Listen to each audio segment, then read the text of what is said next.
You are listening to the Life Coach School podcast with Brooke Castillo, episode number 127. Welcome to the Life Coach School podcast, where it's all about real clients, real problems, and real coaching. And now, your host, Master Coach Instructor, Brooke Castillo. Hello, my friends. So the sound might be a little bit different on this specific podcast because I am actually sitting in my backyard at home at about 7:45 in the evening. I am actually re-recording a podcast that I had already recorded. And so I decided to get it recorded this evening because it needs to be published. And Pavel, who does all of my editing, will be working on this tomorrow. And the reason why I'm re-recording it is because I had done a recording and he had sent me an email and said, I don't think this is your best work. In not so many words, it just wasn't a great podcast. And his perception of it was that it wasn't kind of up to par with all of my other ones. And so I immediately, his opinion really matters to me. And I immediately said, well, let's redo it. And I completely changed the topic and to something that I'm really passionate about right now. And we are re-recording. So that's the quality control around here, folks. What we produce for you matters, and we got people double checking. So I'm using my Logitech headset, so I'm hoping that that will suffice for this recording and that you guys will still get the full benefit of hearing my teaching and what I have to offer today. Today, I'm going to talk about a concept that I recently screamed when I learned about. I'm right in the middle of reading Marianne Williamson's book, Tears to Triumph. And as you guys know, if you're longtime listeners of my podcast, I'm absolutely in love with Marianne Williamson. She's one of my teachers that I've had since the 80s. I have studied her work and listened to her recordings and followed her work pretty religiously throughout her entire career and throughout my entire growth process. And so when I got a hold of this book, I was thrilled to, when you get like a new author, like writes a book and you love the way they write, you love everything they teach, you don't want the book to end. I don't read fiction, but I know some of you feel that same way about trilogies. Like you can't wait for the next one and you don't want it to end. Well, that's how I feel whenever Marianne Williamson writes something or whenever Janine Roth writes something. I am obsessed with everything they write. So I was thrilled to get this book and couldn't wait to start reading it. And what I love about this book is, first of all, the topic is heavy. She's talking a lot about what is wrong with the world and what's wrong with us. And sometimes I find that challenging to read and challenging to get motivated to read that. But because Marianne Williamson's writing it, I'm for sure reading it. But some of the concepts that she wrote about in this book are exactly the work that I'm doing right now with clients. So I was reading and she talks about the concept of us being inappropriately comfortable in our society right now. And I squealed with delight at this terminology because I think this is exactly what I'm teaching in Stop Over Drinking and in Stop Overeating, is this idea that we feel entitled to inappropriate pleasure. We feel entitled to inappropriate comfort. And so her quote is, "Our contemporary popular culture itself is a numbing agent, making us inappropriately comfortable." So the concept that I took from her quote there is the idea of appropriate discomfort. So I was telling one of my clients recently that she has to be willing to suffer her negative emotions. She has to be willing to feel them and not numb them out.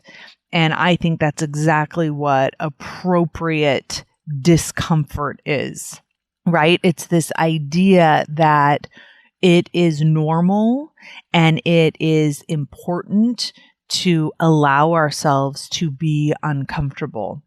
And in our society, there is huge money made on finding ways to sell us opportunities to be inappropriately comfortable. And if we can understand this concept, like it kind of makes my mind explode. If we can understand this concept truly and deeply and not just understand it intellectually, but apply it to our lives and be willing, as Pema talks about, to walk into the discomfort and be present with it, it will change everything about our lives. And what is so ironic about all of it to me and what I've experienced in my own life is the more willing I am to be uncomfortable, the more genuine pleasure I have in my life. That is not to say that I'm not uncomfortable a lot. In fact, these past couple days, I've just been, walking around with that heavy purse that I describe. It's kind of that feeling. I've had a lot of appropriate discomfort, I think, in the sense that I'm just willing to be with it and I'm willing to understand what it's here to tell me and to teach me and to listen to it. And I think one of the main issues that we have with appropriate discomfort is our eagerness and our rush to solve it. So even when I talk to other people in my life, when I talk to my friends or I talk to my husband about any kind of discomfort I'm having or any kind of negative emotion like overwhelm or frustration, the immediate reaction from most everybody is to try and solve it by making an external change.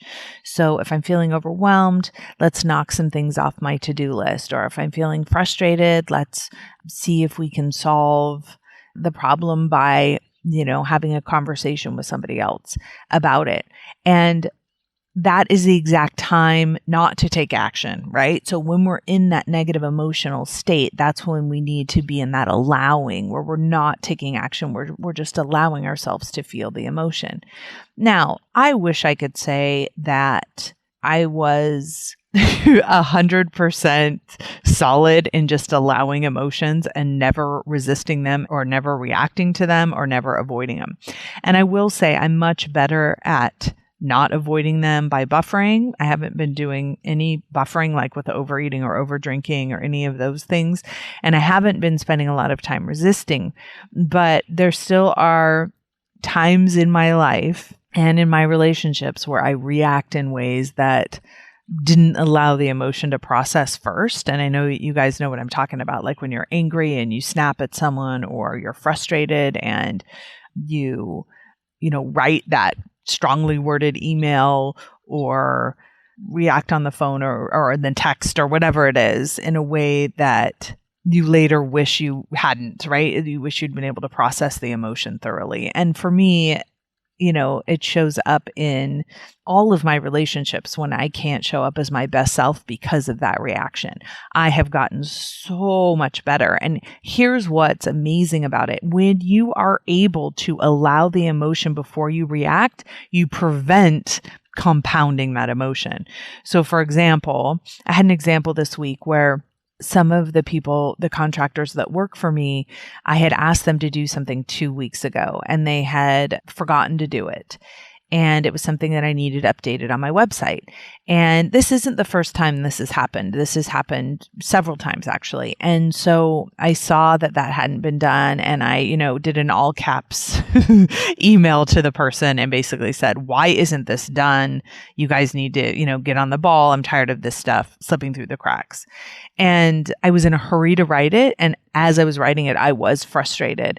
And later, I was able to come back and tell them, hey, I appreciate all the work that you do. I was frustrated and they were very apologetic. But where I came from was it wasn't necessary for me to do the all caps. If I'd waited to process the emotion first, I could have been just as effective in a much kinder way.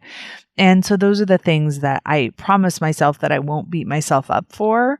And I do try and improve and I do try and address and apologize when I need to apologize and show up in a more professional way in the future. But that comes from not allowing an emotion to be fully processed before we react to it. So it's important when we are appropriately uncomfortable, when we're having appropriate discomfort, that we allow ourselves to be present with the emotion and not be in such a hurry to react to it so we can respond to it in the way that is most wise for our lives and is in line with who we want to be in the world. So Marianne talks about, she says, nothing could be more functional than an internal warning system among people. And nothing could be more dysfunctional than to ignore the warning or take the edge off. And I have been talking about this with all of my stopover drinking clients for the past several weeks. And I think this is a point that is so important to remember, is that when we take the edge off our emotions, we are dulling our internal warning system. We are ignoring ourselves. So for example, when we are at a party and we're super bored and we drink so we don't feel bored, we are ignoring ourselves. When we go to a party and we're insecure and socially awkward and we drink so we don't feel that way, we are ignoring ourselves. We're not evolving past that emotional work. In fact, we're devolving. We are locking ourselves into emotional immaturity by not doing the work of first processing our emotions and then really listening to what are those emotions telling us? Where do we need to develop? And in some instances, we really need to develop our social skills. We really need to develop our self-confidence in those areas. In other situations, when we're completely bored, we either need to work on being less bored on purpose and being more entertaining to ourselves, or we need to stop hanging out in situations where we're consistently bored, where we're consistently showing up and having to drink to make our lives seem better than they really are. I mean, if you think about this, if drinking helps you deal with a life you don't like, then you are going to get really good at dealing with a life you don't like, instead of changing that life into something that you do like. So I was working with a client the other day, and she was talking about how she really needs to come home from work and unwind because her day is so stressful that she needs, a way to compensate for that. And what I told her is, I said, well, as long as you come home and drink, then you never learn how to manage your stress better. And in fact, you never learn how to change your level of stress by becoming that emotional adult, becoming emotionally responsible for all of your feelings, and then guiding yourself to be more productive and less stressed, to having thoughts that serve you in a deeper way than thoughts that cause worry and anxiety and frustration and stress, right? So what we do is we just repeat that same life because we're compensating for it with alcohol. What I've seen with most clients is that when they stop buffering with alcohol and they stop buffering with overeating, is they feel very raw and exposed, and many start feeling a lot of very negative emotion. And I think that some of them think that something's gone terribly wrong. They think, oh my gosh, this is, not what I signed up for. And what I offer to them is that is exactly what they signed up for. And this is not a horrible, bad thing. This is the truth. And Marianne has this amazing quote where she says, when we refuse to take responsibility for our experience, we pay the high price of not being able to change it. Oh my gosh, you guys, that is so good, right? When we refuse to take responsibility for our experience, we pay the high price of not being able to change it. So when my client goes to work and is blaming her work on her stress and compensating for her stress by drinking, she is giving up her power to change her experience at work. She's giving up her power to have a more productive, relaxing, connected evening because she's escaping from her own self-created stress, which is perpetual emotional childhood. Now, why is emotional childhood a bummer? Because it is so disempowering. It robs us of everything that we have in terms of power to be able to manage ourselves and our emotions. So I'm going to go through some of the other quotes that she has here because they're so delicious and so in line with what I'm currently teaching right now.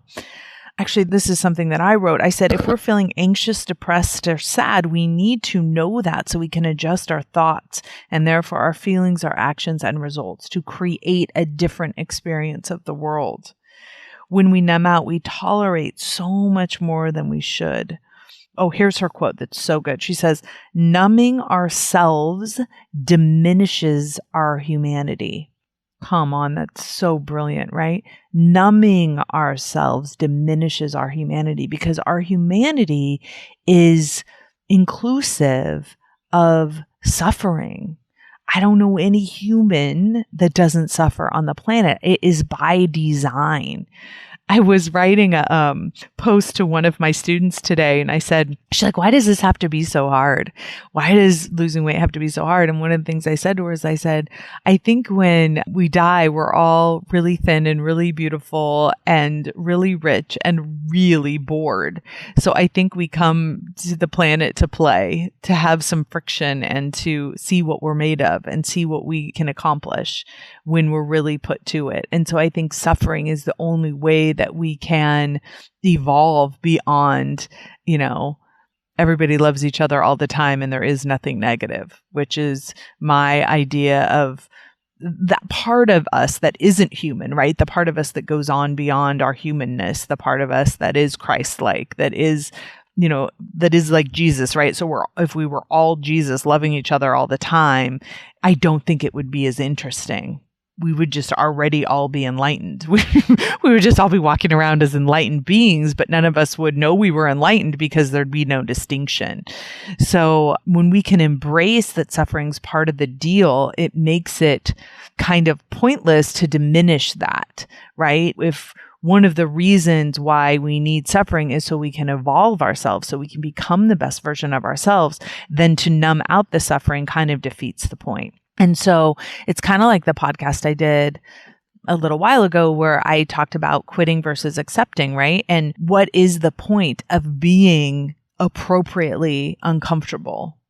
Why would anyone do that? I think it's easy to answer that question. Why not just live a really comfortable life? Why not just live in a place of constant ecstasy? Like, why not just take heroin all the time? Right? You steady a supply of heroin. It makes your brain explode with pleasure. Why not just be in a constant state of pleasure all the time? And I think for some of us, we look at that and we think, well, that's not what life is, right? Life isn't just constant artificial pleasure.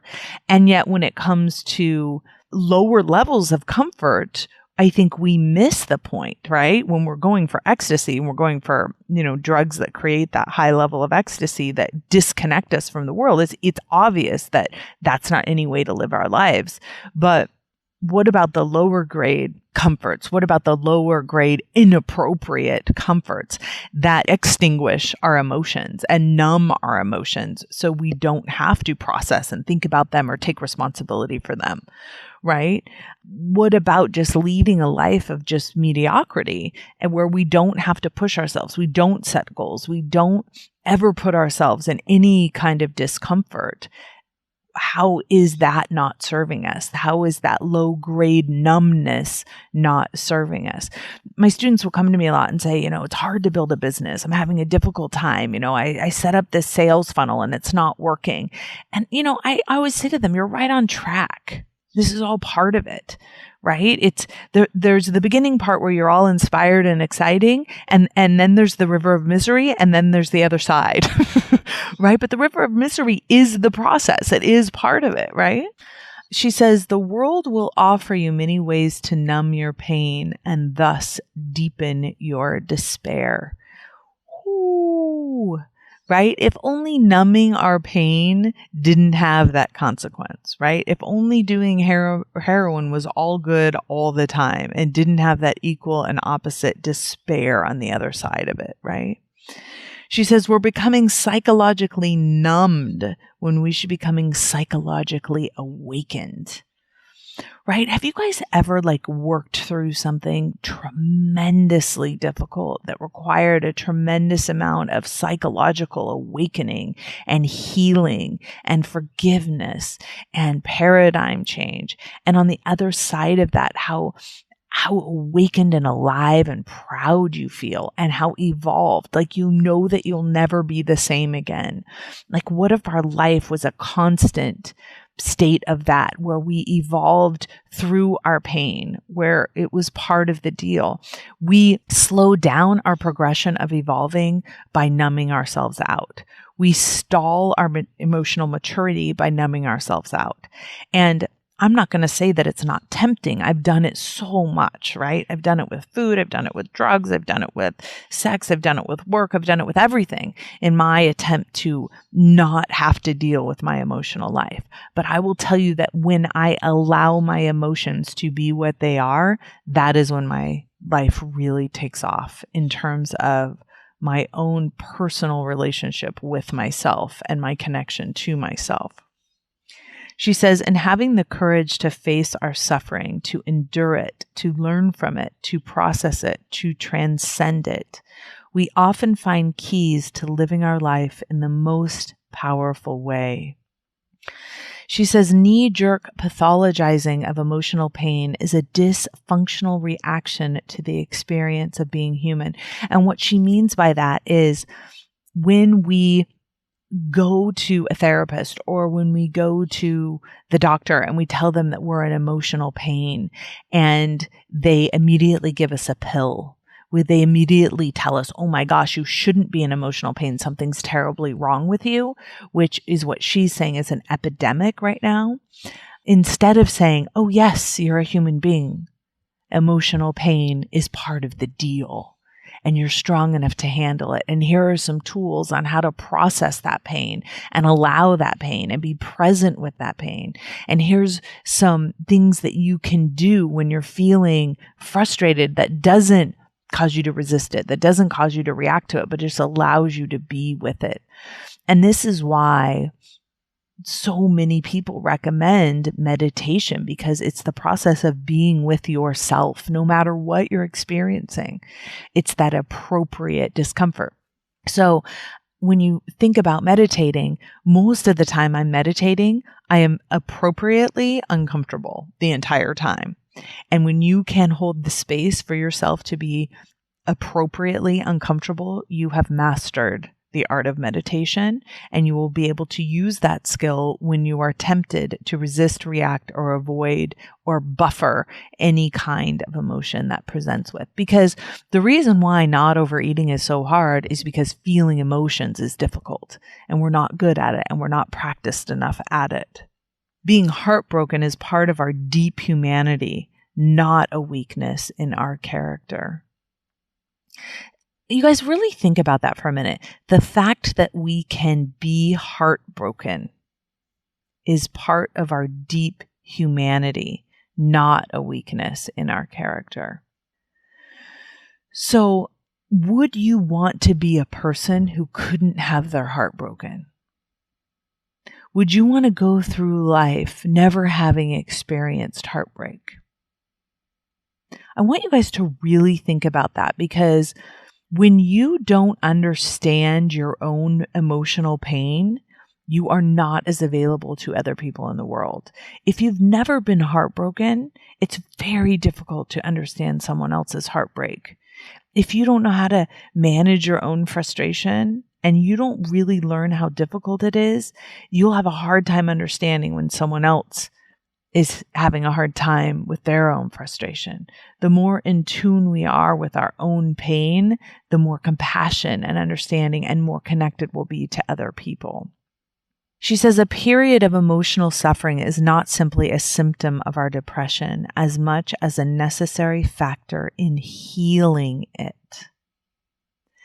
A period of emotional suffering is not a symptom of our depression, but a necessary factor in healing it.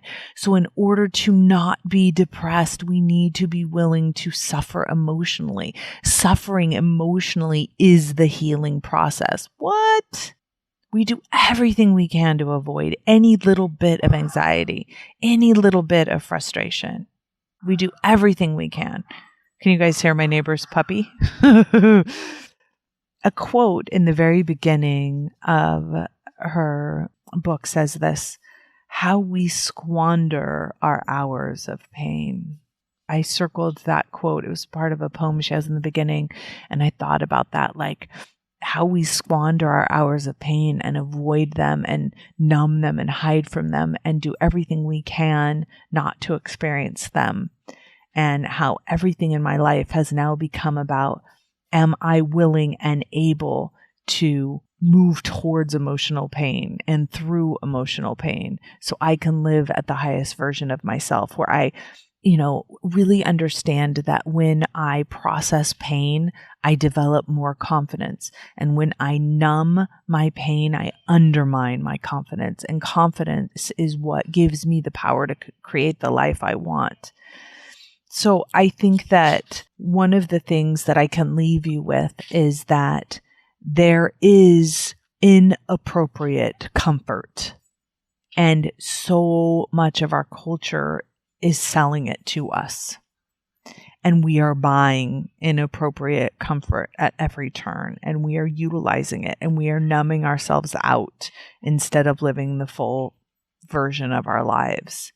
And I want to invite you to allow yourself to experience appropriate discomfort. I want you to know that when you don't drink alcohol, when you don't overeat, when you are willing to be present with an urge, when you are willing to be present with a negative emotion like restlessness or anxiety without taking any action to avoid it or resist it or react to it, you are developing the emotional musculature that you need to become the adult that you're capable of becoming. And she talks about how we need to develop our emotional musculature just like we need to develop ourselves physically, we need to develop ourselves emotionally. And it comes from repetition and practice. It's what all of my work is about. So I hope that you guys will apply this. And I'm really thrilled that I was able to share this material with you and that everything worked out the way that it did and that my other podcast didn't work out, because I think this is some of the most important work. And I highly recommend you pick up a copy of Marianne Williamson's book, Tears to Triumph. It is an amazing, amazing read. I have it underlined and noted and wowed all throughout it. So it's been my pleasure to share some of her work and my work here with you. I'll talk to you guys next week. Take care. Bye-bye.